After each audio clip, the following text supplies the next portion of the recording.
Good afternoon, everyone. This is Pastor Justo. This morning, I woke up to a message from Sharon, who informed me that Lynn went to be with God last night. As they were listening to David Copperfield on audio, she struggled. Ultimately passed out. Sharon called 911 and began CPR.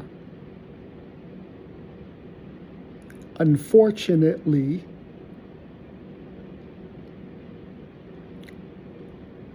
she was pronounced at their home and was not taken to the hospital. It is with great sadness that I share this via video, and by the time you get this from me, Kathy also should have put it out to the prayer group. Interesting thing yesterday morning when I saw Linda walk in, my spirit said something's not right. And I immediately stopped her maybe a step or two away from where she came in.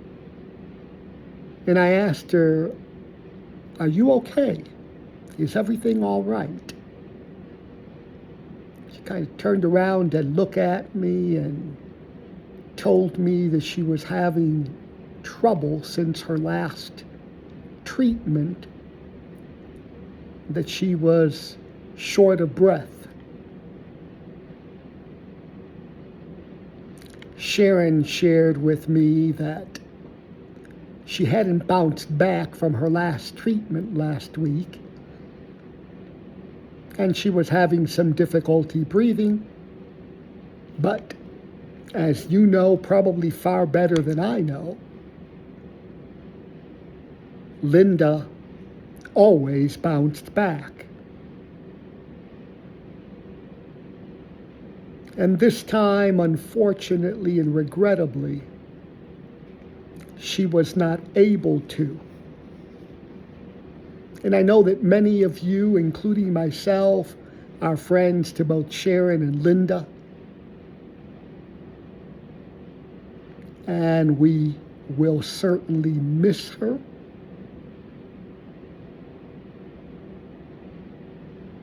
I don't want to take away the pain or the tears or the sadness. But Sharon did say to me that she felt that at this point, Linda was in a better place. And that, of course, is true. Yet, there is still sadness and tears at her physical presence not being able to be with us. She is gone to receive her eternal reward. Yesterday in scriptures was the gospel lesson in Matthew 25, where all nations came before him, and he was seated at the throne. And like a shepherd, he divided out sheep versus those that struggled in life and struggled in their relationship. And one of the things that I talked about is that God meets us in our daily reality, and that, quite frankly, we are all sheep and goats at times, because we are a people with a human body struggling to do God's will and God's grace and live into the presence and relationship we had with Christ. So she has earned her eternal reward. I ask you to keep her family in prayers, to keep Sharon in prayers. Ultimately, we will have a memorial service at the church. But at this point, Sharon is struggling with the things to do next. And thankfully, her son is here, or should have arrived by now, and will be with her. So we will share arrangements as we know them. And I do know that Linda will be laid to rest in Oklahoma at a family plot where her loved ones live and are in that cemetery.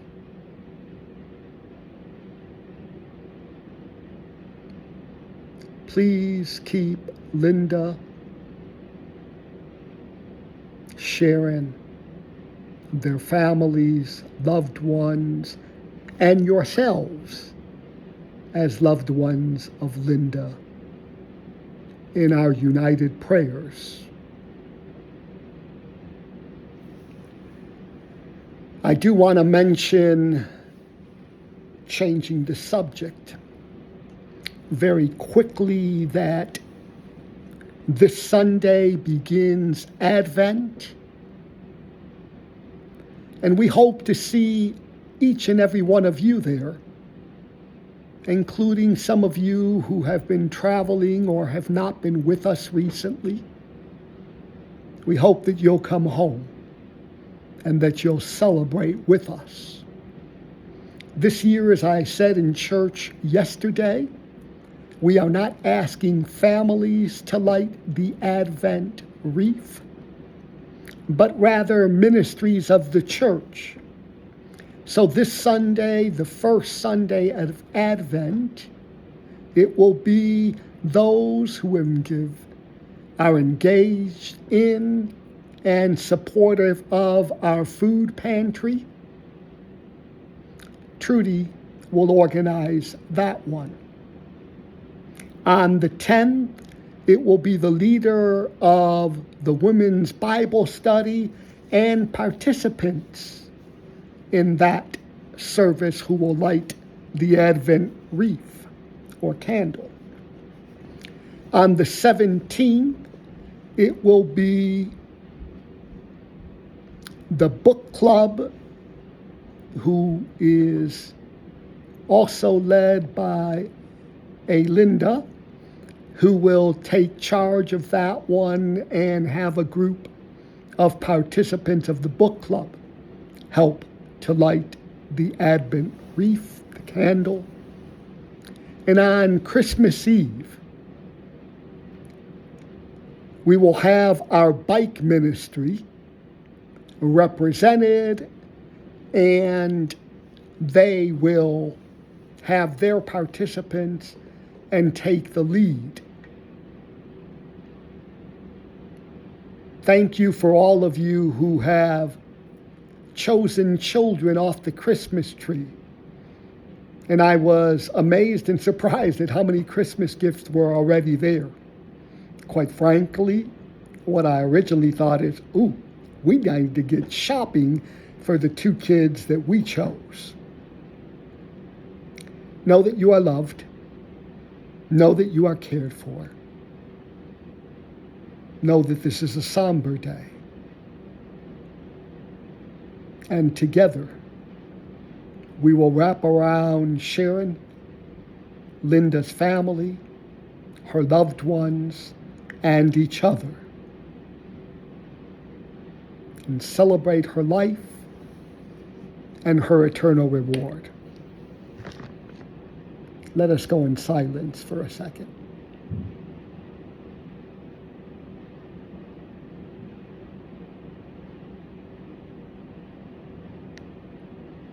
May Almighty God be with you, with our church, and all those that we serve, whether they be in attendance or connected to us by extension.